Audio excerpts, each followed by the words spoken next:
नमस्कार विद्यार्थी मित्रों, आज આપણે જોવાના છે ધોરણ નંબર 7 ની અંદર આઈડિયલ ની અંદર ચેપ્ટર નંબર 8 હિન્દી વિષયમાં ચેપ્ટર નંબર 8 દોહા અષ્ટક એટલે કે દોહે છે બરોબર, તેનું આપણે સોલ્યુશન કરવાના છે। તો દરેક વિદ્યાર્થી નમ્ર વિનંતી છે કે વિડિયોને અંત સુધી અવશ્ય નિહાળે અને વિડિયો પસંદ આવે તો લાઈક તેમજ કોમેન્ટ અવશ્ય આપે। ચલો તો આપણે શરૂઆત કરીએ।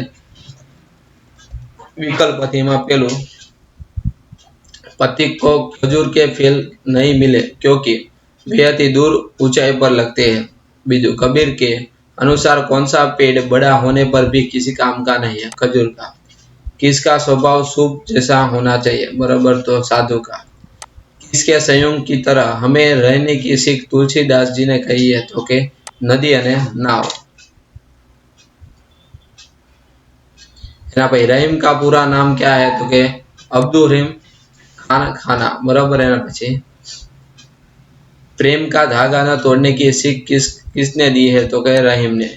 कौन अपने फल खुद नहीं खाते? तो आवश्य ध्रुवल। रिक्त स्थान की पूर्ति करिए। तुलसी इस संसार में भांति भांति के लोग हैं। तुलसी हाय बराबर तो गरीब की कबू न खाली जाए। रहीम धागा प्रेम का मत तोड़ो झटका है। चलो एना पछीना तमने खरा खोटा आपेला छे, एमां दरेक विधान सत्य छे तो पण तमे एकवार विधान वांचीने तमारो जवाब તમારા आइडियल में लखवाना छे। एक बे वाक्य में उत्तर लखवाना छे। एमां पहेलो खजूर का पेड़ बड़ा होता है फिर भी वह कबीर उसको महत्व नहीं देते, क्यों? क्योंकि खजूर का पेड़ बड़ा होता है क्योंकि वह बड़ा होने पर भी कबीर खजूर के पेड़ को महत्व नहीं देते, क्योंकि मुसाफिर को उसकी छाया नहीं मिलती और उसका फल भी बहुत ऊंचाई पर लगते हैं। साधु पुरुष कैसा होना चाहिए? साधु पुरुष शुभ को समान स्वभाव वाला होना चाहिए, क्योंकि शुभ अच्छे अनाज એટલે કે સારयुक्त वस्तु को ग्रहण करने और कचरे को बाहर फेंक देता है। लेना पची है मक्खी को हाथ मलने और सिर घूनने की नौबत कब आती है? मक्खी गुड़ खाने की लालच में पड़ी रहती है, इसीलिए उसे हाथ मलने और सिर घूनने की नौबत आती है। ना भाई मक्खी पर आफत क्यों आई? क्योंकि मक्खी गुड़ खाने की लालच में पड़ती है और उसमें फंस जाती है, उसके पंख गुड़ में चिपक जाते हैं और जिसकी वजह से उड़ नहीं सकती। एना पछी पांचमू लालच रखने से क्या होता है? लालच मनुष्य की विवेक बुद्धि को नष्ट कर देती है। जो व्यक्ति लालच में पड़ता है वह अंत में पछताता है। तुलसी जी सबसे हिल मिलकर रहने के लिए क्यों कहते हैं? तुलसी जी ने सबसे हिल मिलकर रहने के लिए कहते हैं क्योंकि हमें उसे सुख शांति और सुरक्षा मिलती है, आपस में प्रेम भाव बढ़ता है। रहीम जी सज्जनों की परोपकारी स्वभाव के बारे में क्या कहते हैं? बराबर तो सज्जन के दूसरों का भला करने के लिए ही संपत्ति का संग्रह करते हैं। गरीब की हाय से क्या होता है? गरीब की हाय से उसे परेशान करने वाले लोगों का सर्वनाश हो जाता है। सज्जन लोग अपनी संपत्ति का उपयोग कैसे करते हैं? अपनी संपत्ति का उपयोग दूसरों का भला करने के लिए करते हैं।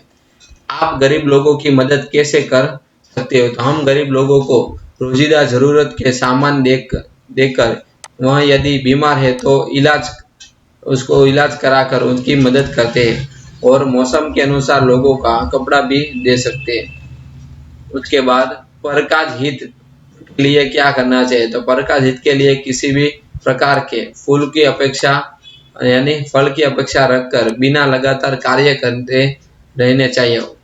दूसरों को भला करने के लिए ही संपत्ति का संग्रह करना चाहिए।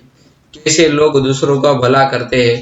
जो लोग सज्जन होते हैं वे दूसरों का भला करते हैं, वे अपने संपत्ति का उपयोग अन्य लोगों की भलाई में करते हैं। बड़ों को देखकर क्या नहीं करना चाहिए? बड़ों को देखकर छोटों की अपेक्षा नहीं करनी चाहिए। एना पछी तमने अहींया काव्य पंक्ति पूर्ण करवाने कीधी छे तो तमारे अहींयाथी अथवा तो तमारा पाठ्यपुस्तकमांथी आपणे काव्य पंक्तिनुं तमारे सोल्यूशन जाते करवानुं रहेशे। एना भाई वाक्य प्रयोग लखवाना छे। एमां पहेलुं छे हाथ मिलाना हाथ मलना यानी पछताना। समय का सदुपयोग न करने वाले हाथ मलते रह जाते। सिर धुनना यानी पछताना। झूठ बोलने के बाद मुझे सच के सामने सिर धुनना पड़ा। हिल मिलकर चलना यानी सहयोग करना। हमें सभी के साथ हिल मिलकर चलना चाहिए। लोभ भस्म हो जाना यानी कठिन चीज का कठिन चीज का भी नाश हो जाना। जब आग में लोहा भस्म हो जाते हैं तो अन्य चीजों का क्या है? चलो હવે તમારે અહીંયા પ્રશ્નવાચક સર્વનામ કે સંબંધવાચક સર્વનામ છે તે આમાં લખવાનું છે, જેમ કે જેસી વેસી તો કેમાં આવશે? સંબંધવાચક સર્વનામમાં। એના પછી બીજામાં છે કિસે, એટલે એ પ્રશ્નાર્થ વાક્યમાં આવશે। અહીંયા જો અને વો બરાબર તો એ સંબંધવાચક છે। કોણ તો એ કેમાં આવશે? પ્રશ્નાર્થ વાક્યમાં। એના પછી ઉસ્કી અને जिसकी અને उसकी બરાબર તો એ તમારે ક્યાં લખવાનું? સંબંધવાચકમાં। એના પછી કિસને, क्या, किसने, क्या આ બધું કેમાં આવશે? પ્રશ્નવાચક સર્વનામમાં। એટલે એના પછી જો વહ એ સંબંધ વાળું થાય। इसकी उसकी वो भी संबंध, जैसा वैसा એ પણ કેમાં આવશે? સંબંધવાચકમાં। અહીંયા તમને સોલ્યુશન આપેલું છે એનું। ચાલો એના પછી છે હવે પ્રશ્ન વાક્ય આપણે લખવાનો છે બરાબર આ શબ્દ ઉપરથી। તો પેલું કયા ઉપરથી? क्या, तुम क्या चाहते हो बराबर। बीजू है कौन उपरथी? उसका उत्तर कौन देगा। तीजू किसका, यह घर किसका है। चौथू किसे, यह किसे ढूंढ रहा है। पांचमू कहा, तुम कहाँ जा रहे हो।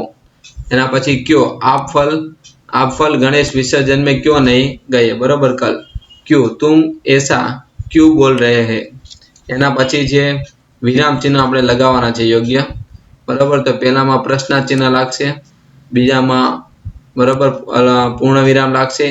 एना पछी अल्प विराम अहीं आपणे लखीए नर्मदा, तापी, साबरमती, महीसागर ने छेल्ले आपणे पूर्ण विराम आपणे लखशुं। एना पछी वाह कितना सुंदर दृश्य है बराबर। वाह पछी आश्चर्य એટલે કે ઉદ્ગાર વાક્ય અને પછી અલ્પ વિરામ।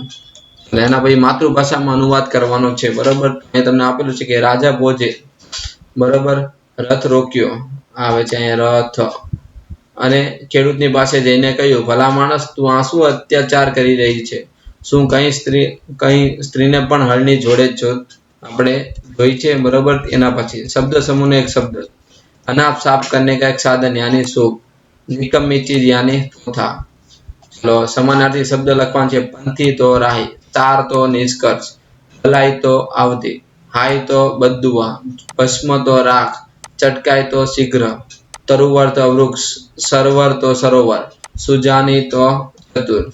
चलो विरोधार्थी शब्द लखवाना छे, सत्यनी विरोधार्थी झूठ, स्वकाच तो परकाच, प्रेम तो नफरत, मृत तो जीवित, बुरा तो अच्छा, आदर तो अनादर, नजदीक तो दूर, धनी तो निर्धन, छोटा तो बड़ा, गरीब तो अमीर અને ધૂપ તો છાપ બરોબર।